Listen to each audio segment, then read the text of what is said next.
গাজা যুদ্ধ বন্ধে ট্রাম্পের ১৫ দফা শান্তি পরিকল্পনা বাস্তবায়নে ফিলিস্তিনের স্বাধীনতাকামী গোষ্ঠীর রাজনৈতিক প্রধানের সঙ্গে সরাসরি বৈঠকের পর এবার ইসরায়েলের প্রধানমন্ত্রী বেনিয়ামিন নেতানিয়াহুর সঙ্গে আলোচনায় বসতে যাচ্ছেন ট্রাম্প জামাতা ও মধ্যপ্রাচ্যের বিশেষ দূত জ্যারেড কুশনার।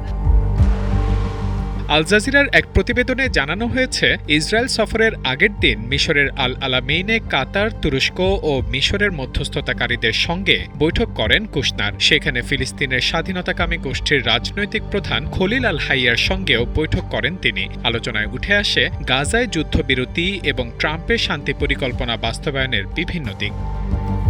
পরিকল্পনা অনুযায়ী গাজার প্রশাসনিক দায়িত্ব আন্তর্জাতিক একটি ব্যবস্থার কাছে হস্তান্তর এবং ফিলিস্তিনের স্বাধীনতাকামী গোষ্ঠীর ধাপে ধাপে অস্ত্র সমর্পণের বিনিময়ে গাজা থেকে ইসরায়েলি সেনা প্রত্যাহারের কথা রয়েছে। তবে এই পরিকল্পনা প্রকাশ্যে প্রত্যাখ্যান করেছেন নেতানিয়াহু।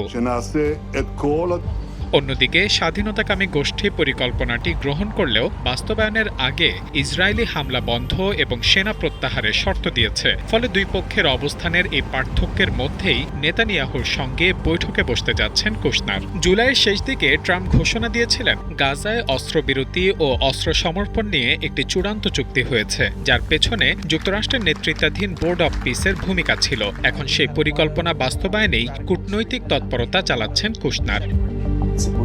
তবে শান্তি পরিকল্পনা নিয়ে আলোচনার মধ্যেই গাজায় আরও হামলার আহ্বান জানিয়েছেন ইসরায়েলের জাতীয় নিরাপত্তা মন্ত্রী ইতামার বেন গাভির। আল জাজিরার প্রতিবেদনে বলা হয়েছে, এক পডকাস্টে তিনি গাজায় প্রতি রাতে ৩০ থেকে ৪০ ফিলিস্তিনিকে হত্যার আহ্বান জানান। বেন গাভির গাজায় সামরিক হামলা কমানোর বিষয়ে নেতানিয়াহুর সিদ্ধান্তেরও বিরোধিতা করেন। একই সঙ্গে ফিলিস্তিনি বন্দীদের মৃত্যুদণ্ড কার্যকর, গাজা থেকে ফিলিস্তিনিদের স্থায়ীভাবে সরিয়ে দেওয়া এবং সেখানে নতুন ইসরায়েলি বসতি স্থাপনের পক্ষে অবস্থান জানান।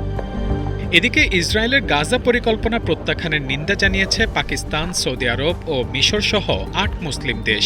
সোমবার যৌথ বিবৃতিতে তারা বলেছে, ইসরায়েলের অবস্থান ট্রাম্পের শান্তি পরিকল্পনা বাস্তবায়নকে হুমকির মুখে ফেলেছে। পাশাপাশি স্থায়ী শান্তির জন্য দুই রাষ্ট্রভিত্তিক সমাধানের ওপর জোর দিয়েছে দেশগুলো। গাজার স্বাস্থ্য মন্ত্রণালয়ের তথ্য অনুযায়ী গত অক্টোবরে যুদ্ধবিরতি কার্যকর হওয়ার পর ইসরায়েলি হামলায় গাজায় ১,২৬০ জনেরও বেশি ফিলিস্তিনি নিহত হয়েছেন। ফলে একদিকে ট্রাম্পের ১৫ দফা শান্তি পরিকল্পনা বাস্তবায়নে কুশনারের কূটনৈতিক তৎপরতা, অন্যদিকে নেতানিয়াহুর আপত্তি ও ইসরায়েলি মন্ত্রীর নতুন করে নিয়মিত ৩০ থেকে ৪০ ফিলিস্তিনি হত্যার ঘোষণা, সব মিলিয়ে গাজায় শান্তি ফেরার পথে এখনও অন্তরায় হয়ে রইল Israel. Mahmudul Hasan, Times today.